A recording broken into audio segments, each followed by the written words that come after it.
Começa mais uma edição do JR 15 Minutos, o podcast da Record que aprofunda as notícias que mais mexem com a nossa vida. O estado mais populoso do país tem uma frota de mais de 3.200.000 caminhões e caminhonetes. Veículos que levam riquezas produzidas em todo o país. Mercadorias que estão na mira dos criminosos. Em 8 meses, São Paulo registrou mais de 3.200 roubos de carga, uma média de um caso a cada 2 horas. Número que coloca o estado na liderança desse tipo de crime no Brasil. Os estados de São Paulo e Rio de Janeiro lideram o alarmante ranking de roubos de carga no Brasil, com quase 5.500 ocorrências registradas apenas nesse ano. Os veículos mais visados pelos criminosos são aqueles que transportam alimentos, que representam 24% dos roubos. O Rio de Janeiro, por sua vez, contabiliza quase 2.200 ocorrências. São números que mostram a falta de segurança nas estradas e os desafios enfrentados pelo transporte de cargas. Quais são as principais causas do roubo de cargas no Brasil? Quais são as consequências econômicas para a sociedade? Como a colaboração entre as empresas e o poder público pode reduzir esse número de roubos? O 15 Minutos trata agora da segurança das cargas que circulam pelas estradas e dos profissionais do setor, com Guaraci Mingardi, analista criminal e membro do Fórum Brasileiro de Segurança Pública. Muito obrigado pela sua participação, Guaraci. Seja bem-vindo, Guaraci. Oi. Quem nos acompanha também nessa edição é Ingrid Gribel, repórter do Jornal da Record. Ingrid, qual é o tamanho do prejuízo em dinheiro provocado por esse tipo de crime? Oi, Fara. Olá, Guaraci. O roubo de cargas causa um prejuízo direto estimado em cerca de 1,2 bilhão de reais por ano, segundo representantes do setor. No entanto, essa questão vai muito além da perda financeira, viu? Quando uma carga é roubada, as consequências se espalham por toda a cadeia de produção e distribuição, afetando não apenas as empresas, mas também os funcionários e os consumidores. O Jornal da Record conversou com Marcelo Rodrigues. Ele é vice-presidente do Sindicato das Empresas de Transportes de Cargas de São Paulo e região. Ele comentou sobre os efeitos desse tipo de crime. Não é só o prejuízo financeiro do valor da nota fiscal. Tem o prejuízo do cidadão, do motorista, do ajudante que está lá no caminhão, que são os nossos empregados, e é por eles que nós torcemos para que cheguem bem de volta do seu trabalho. São Paulo e Rio de Janeiro lideram o ranking de roubo de cargas no país, com mais de 5.000 ocorrências registradas este ano. O que contribui para esse dado? Tem muitos fatores, né? Não é só uma coisa ou outra. Bom, primeiro que não é a primeira vez que tem um pico, tem um aumento muito grande no número de roubo de carga. Eu, por exemplo, participei no meados da década de 90, por aí, ou seja, mais de 20 anos, de uma comissão parlamentar de inquérito sobre o crime organizado, que na verdade fixou o roubo de veículos e no roubo de carga. Trabalhou com essas duas coisas. E eu vou te dizer uma coisa, era muito grande o número. O sindicato dos transportadores estava apavorado com o número que estava acontecendo, tá? Com a quantidade que estava acontecendo de roubos. São roubos, normalmente. Roubos, na época, eram roubos praticados por grupos de 3 pessoas, 2 ladrões e o motorista do veículo, né, que quando era caminhão tinha que ser mais ou menos especializado. Tinha mais alguns encarregados de descarregar o caminhão rapidamente.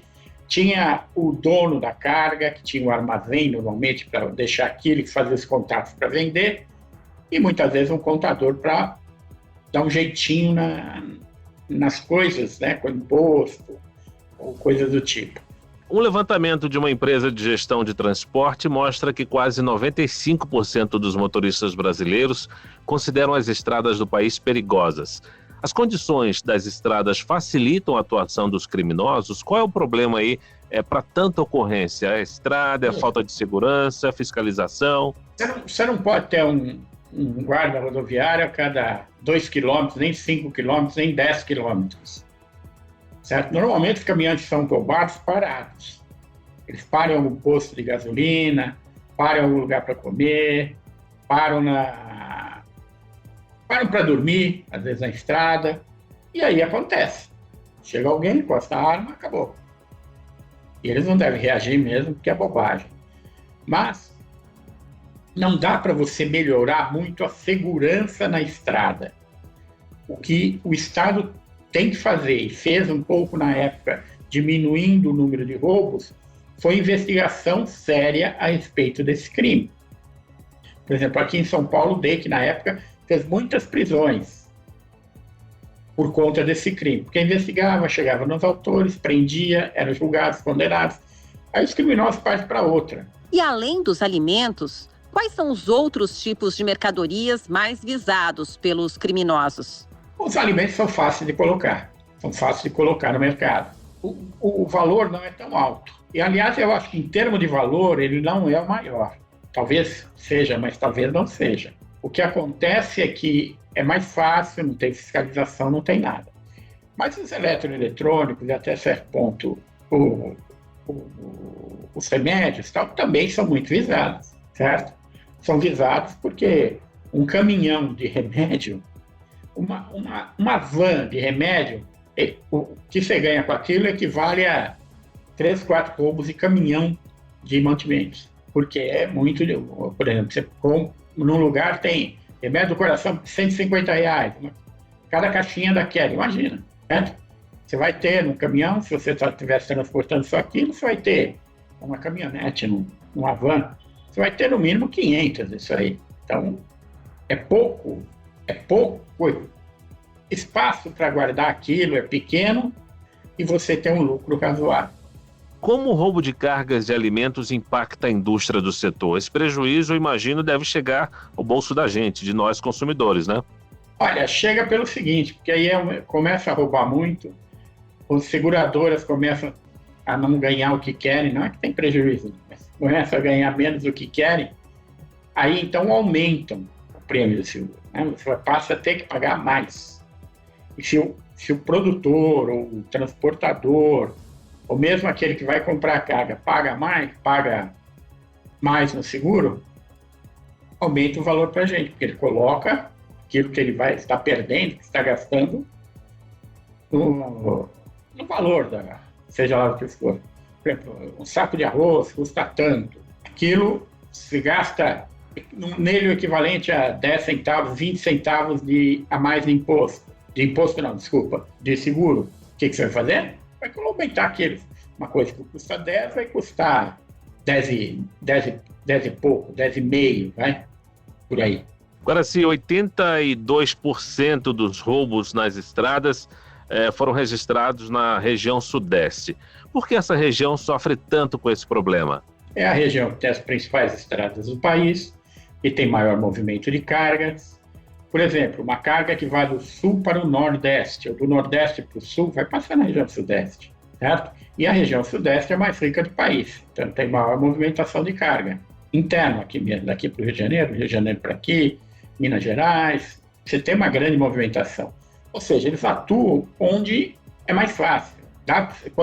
Um local que passa 1.000 caminhões por dia, é muito melhor de roubar do que um que passa 20. Associado ao roubo de cargas, Guaraci, existe o crime de receptação.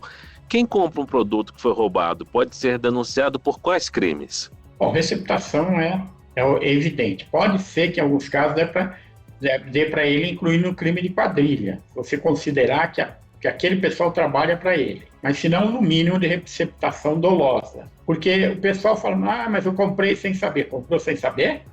Para transformar em receptação culposa, né? Comprou sem saber? Mas cadê a nota? Vamos verificar essa nota. Se a nota é fria, mas é muito bem feita, pode ser que ele tenha mesmo comprado de boa fé. Mas se é uma coisa evidentemente forjada, ele comprou de má fé. Qual é a conexão do roubo de cargas nas estradas com o crime organizado?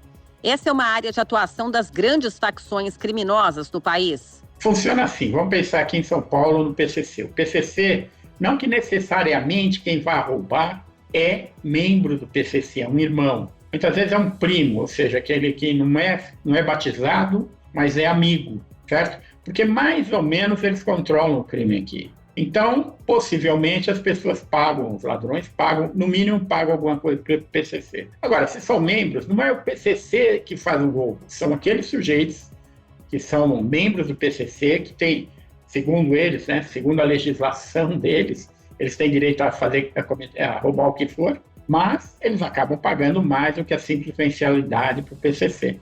Quando é uma coisa que pode trazer prejuízo para outra ação do PCC, aí eles impedem. Eles não querem chamar atenção para determinado lugar, não pode roubar ali. Isso acontece, mas tem uma relação, mas não necessariamente é uma relação de o PCC manda eles fazerem. É de eles fazerem e alguns pagarem a mais para o PCC por causa do... É uma espécie de imposto que eles pagam para o PCC, né? Quais estratégias, Guaraci, as empresas estão adotando, vêm adotando ou podem adotar para se proteger dos roubos de carga nas estradas? Como proteger a mercadoria? Eu já ouvi casos em que havia uma escolta armada, veio um carro com os criminosos, metralhou o carro da escolta armada. E aí, o que vem sendo feito para garantir a segurança? Olha, a escolta armada pode ou não adiantar, mas acaba encarecendo o produto também, certo? Você não está pagando só o motorista, você está pagando no mínimo umas 2 outras pessoas, os guardas, né? Os vigilantes, sei lá o quê, para fazerem a segurança. Normalmente são policiais militares em horário de folga que fazem isso. É um bico, né?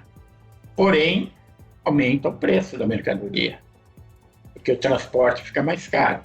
Então a maioria não opta por isso, a não ser quando a carga é muito especial e muito custosa. E o risco que corre é muito grande. Tem o caso de um policial militar daqui de São Paulo, que era casado com uma guarda municipal de Guarulhos quando eu era secretário municipal lá, nos anos 2000. E ele foi morto fazendo escolta. Então, não é só esse caso que a escolta foi morta, né? Se eles identificam a escolta, ou se eles têm um dedo duro na empresa, muitas vezes tem isso, né? Você tem um dedo duro na empresa para dizer, ó, vai transportar tal coisa a partir de tal hora, a rota é tal. Se eles têm isso, esse dedo duro também vai dizer o que, se tem ou não escolta, ele também vai ficar sabendo. Então, adianta um pouco, mas não resolve. É difícil pensar numa estratégia que não seja a investigação, que tem que ser feita pela polícia. O que a associação, o que o sindicato dos transportadores pode fazer é auxiliar com informações, muitas informações, o que ajuda a investigação. Olha, muitas soluções adotadas até hoje são tecnológicas, como a instalação de rastreadores e o monitoramento por satélite.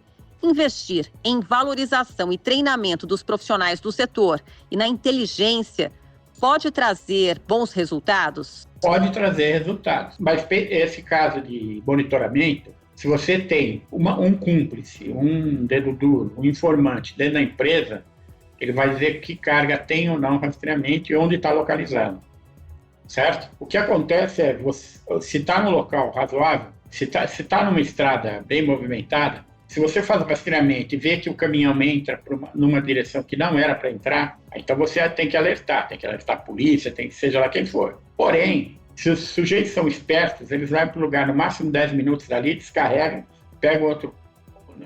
põem outro veículo e cai fora, tá? Então, não adianta tanto. Adianta, mas não tanto. Eu lembro que a população pode ajudar a desarticular as quadrilhas responsáveis pelo crime, denunciando o roubo e o comércio de cargas ilegais. Agradeço a presença e os esclarecimentos de Guaraci Mingardi. Ele é analista criminal e membro do Fórum Brasileiro de Segurança Pública. Valeu, Guaraci. Eu que agradeço. Também agradeço a presença da repórter do Jornal da Record, Ingrid Gribel. Valeu, Ingrid. Muito obrigada pela oportunidade e até a próxima. Esse podcast contou com a produção de David Bezerra e dos estagiários Fernando Russo, Isabela Santos e Yasmin Logrado. Sonoplastia de Diego Marcondes. Coordenação de conteúdo Edivaldo Nunes e Deni Almeida. Direção editorial Tiago Contreira. Vice-presidente de jornalismo Antônio Guerreiro. Você pode acompanhar o JR 15 Minutos no portal r7.com, nas redes sociais do Jornal da Record e nas principais plataformas de streaming. Te aguardamos no próximo episódio. Até lá!